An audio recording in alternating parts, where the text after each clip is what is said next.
कैसे हैं आप सब। उम्मीद करता हूं कि आप लोग बढ़िया होंगे, स्वस्थ होंगे, मस्त होंगे।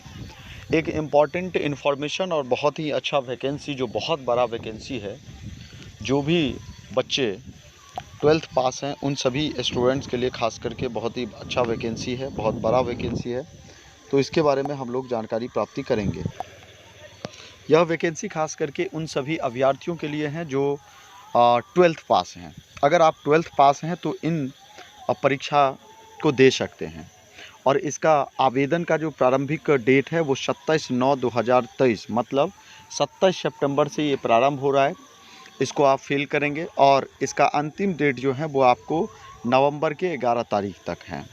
लेकिन बीएसएससी का एग्ज़ाम जो है वो खास करके बीएसएससी ले रहा है। बीएसएससी तो इस एग्ज़ाम के अंतर्गत जो सिलेबस होता है उनके बारे में हम लोग बात करेंगे। इसके अलावा हम उन मुद्दों पर बात करेंगे जो बीएसएससी के अंतर्गत खामियां हैं, इन पर भी हम थोड़ा बात करेंगे, चर्चा करेंगे। वैकेंसी तो बहुत अच्छा है, बहुत बड़ा भी है, 11,000 प्लस है। लेकिन इसमें खामियां क्या क्या है और क्या क्या चीज़ें हैं, इन सब के और क्या क्या इनके सिलेबस हैं, इन सभी बातों पर हम मुद्दा पर जो है वो बात करने जा रहे हैं। सबसे पहले आप सभी को मैं ये बताऊं कि सिलेबस क्या है इसका। तो आपको 10th बेस्ड पर जो है 10th बेस्ड पर जो है वो क्वेश्चन पूछे जाते हैं।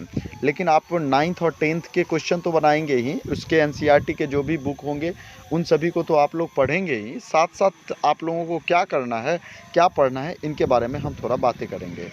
तो इसके अंतर्गत आप मैथमेटिक्स में आप जो है वो आर.एस. अग्रवाल से बनाइए, क्योंकि मैथ्स आपका बहुत ही वहीं से सारे क्वेश्चंस क्रिएट होते हैं। साथ ही साथ एक रीजनिंग का कोई भी बुक आप उठा करके बना सकते हैं।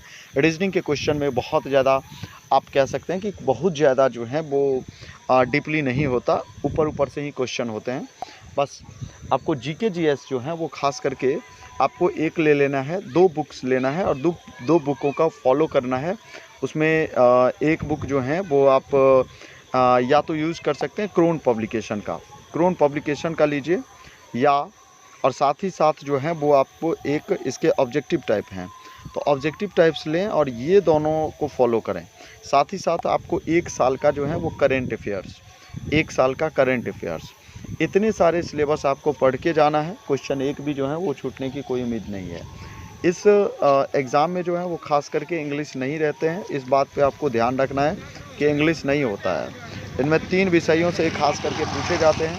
50 क्वेश्चन जो हैं वो खास करके आपको मैथ्स रीडिंग के होंगे, 50 क्वेश्चन आपको जीके के होंगे, ठीक है, जीके का जनरल नॉलेज से।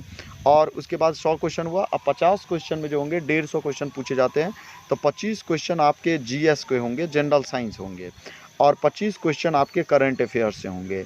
तो ओवरऑल यही 150 नंबर के क्वेश्चन पेपर, 150 क्वेश्चन होते हैं और पर क्वेश्चन आपको 4 नंबर मिलेगा। अगर आपने एक क्वेश्चन गलती किया तो 1 नंबर कट जाएगा। इस बातों पर आपको ध्यान देना है। अगर आप कहने का मतलब, अगर आपने एक क्वेश्चन का सही आंसर आते हुए आंसर को अगर आपने गलती कर दिया तो आपका 5 नंबर समझिए कि आपका माइनस हो रहा है। ध्यान रखिएगा इस बात पर। और आपके एग्ज़ाम में बात रहा अब कि इसमें खामियां क्या है, तो बीएसएससी सबसे बड़ी खामियां इसमें ये हैं कि आप एग्ज़ाम देने के बाद जो हैं वो जितने भी एग्ज़ाम आजकल हो रहे हैं पूरा पारदर्शिता, ट्रांसपेरेंट एग्ज़ामिनेशन हो रहा है। लेकिन इस एग्ज़ाम में एक चीज़ है कि आप एग्ज़ाम तो दे दो, बाकी आप रिज़ल्ट कैसे आएगा, क्या मैंने क्या क्या क्वेश्चन का क्या क्या आंसर मारा था, यहाँ पे आपको क्वेश्चन पेपर भी नहीं मिलता है। तो इन सब बातों पर जो है बीएसएससी को खास करके बिहार स्टाफ सिलेक्शन कमीशन जो है, बिहार कर्मचारी चयन आयोग जो हैं, इनको इन बातों पर ध्यान देनी चाहिए कि आधुनिक युग में आप क्वेश्चन पेपर नहीं दे रहे हैं, ना आंसर की आप जारी कर रहे हैं, किसी भी तरह के पारदर्शिता नहीं दिखाई जाती है। इन सभी बातों पर उनको ध्यान देने की आवश्यकता है। इसके अलावा बाकी सारी चीज़ें तो बहुत अच्छी है। इसके अलावा ऑनलाइन की जो डेट है वो 27/9/2023 से, और लास्ट डेट जो एक इसका दिया गया है वो 11/11/2023 तक इसके अंतिम डेट है। साथ ही साथ इसके फ़ी की अगर बात करें तो बहुत ही इसका फॉर्म फिल करने का क्या क्या है, तो ये सारी चीज़ें आप जानकारी प्राप्ति कर सकते हैं। चलिए नेक्स्ट वीडियो में मिलते हैं।